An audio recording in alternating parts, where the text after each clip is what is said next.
जरा ये भी देख लें कि किस तरीके से भूटान के जरिए भी भारत पर प्रेशर माउंट करने की कोशिश की जा रही है। चीन को बहुत अच्छे तरीके से पता है कि एक साथ बहुत सारे मोर्चे खोले जाएं, कई जगहों पर उलझाया जाए और जैसा वो कहता है कि बगैर युद्ध लड़े युद्ध जीत लेना चाहिए, वो भूटान के कंधे पर बंदूक रखकर कैसे हिंदुस्तान की तरफ एम कर रहा है ये भी मैं आपको बताता हूं।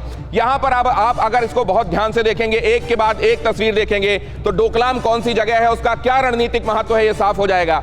पहले आप ये देखें डोकलाम पठार कहां पर है। डोकलाम प्लेट्यू जो आपको नजर आ रहा है वो ये हिस्सा है और ये असल में ट्राई जंक्शन पर है, मतलब तीन तरफ से ये अलग अलग जगहों से जुड़ता है। एक तरफ ये भूटान से जुड़ता है जहां हो वैली है, दूसरी तरफ चुम्बी वैली जो कि तिब्बत की तरफ चुम्बी वैली से जुड़ता है और तीसरी तरफ ये जुड़ता है भारत के सिक्किम से।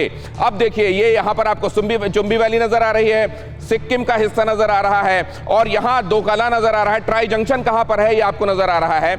डोकलाम का इंपॉर्टेंस क्या है वो भी आगे तस्वीरों में आपको पता चलेगा। इसकी अगली तस्वीर लाएं प्लीज। अगली तस्वीर में आप ये देखेंगे कि यहां पर तो खैर आप ये देख ही रहे हैं, ये वो हिस्सा है जो अक्साई चीन को उसने कब्जे में ले लिया और इधर अभी एलएसी में तनाव उसने बनाया हुआ है।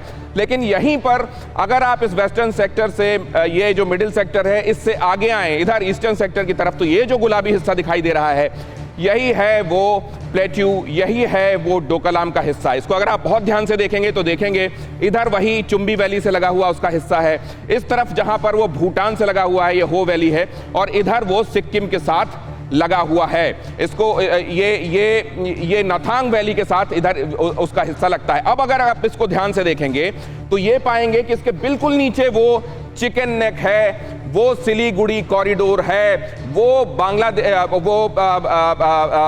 बंगाल का उत्तरी हिस्सा है जिसको दुआर कहा जाता है और यहीं से होकर वो 20 किलोमीटर का स्ट्रेच जहां नॉर्थ ईस्ट की तरफ जाया जाता है।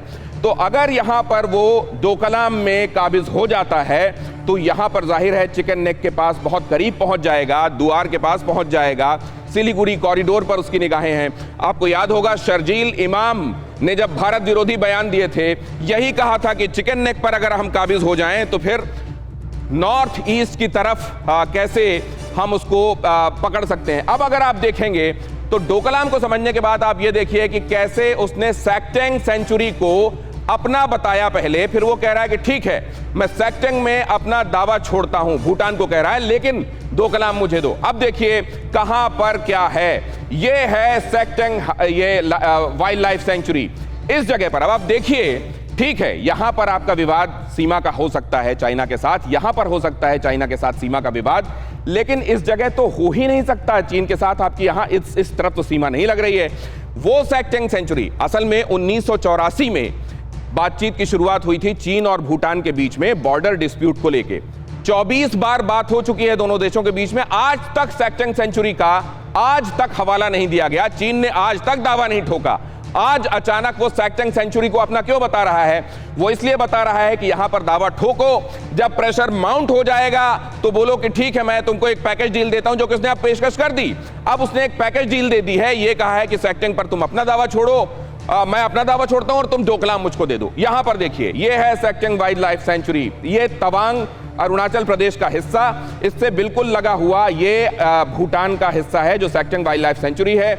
यहां पर जो मैं आपको बता रहा था कि विवाद कहां हो सकता है, ये पासमलंग है और ये जकरलंग है, इन जगहों पर पहले से विवाद चल रहा है। ठीक है डोकलाम में भी आपका विवाद था पहले से, वो भी चलिए मान लिया, लेकिन इस जगह पर सेक्टेंग सेंचुरी में अचानक उसने दावा क्यों ठोका? इसलिए ठोका ताकि वो यहां पर पहले तनाव बनाए और फिर नेगोशिएट करे और कहे ठीक है मैं ये तुमको वापस देता हूं लेकिन मुझको ये जगह चाहिए। अब वो क्या कह रहा है कि मैं तुमको पासमलंग और इधर भी अपना दावा छोड़ता हूं लेकिन मुझे डोकलाम चाहिए। डोकलाम का रणनीतिक महत्व मैंने आपको बताया कि किस तरीके से वो चिकन नेक तक पहुंच बनाने में मदद कर सकता है और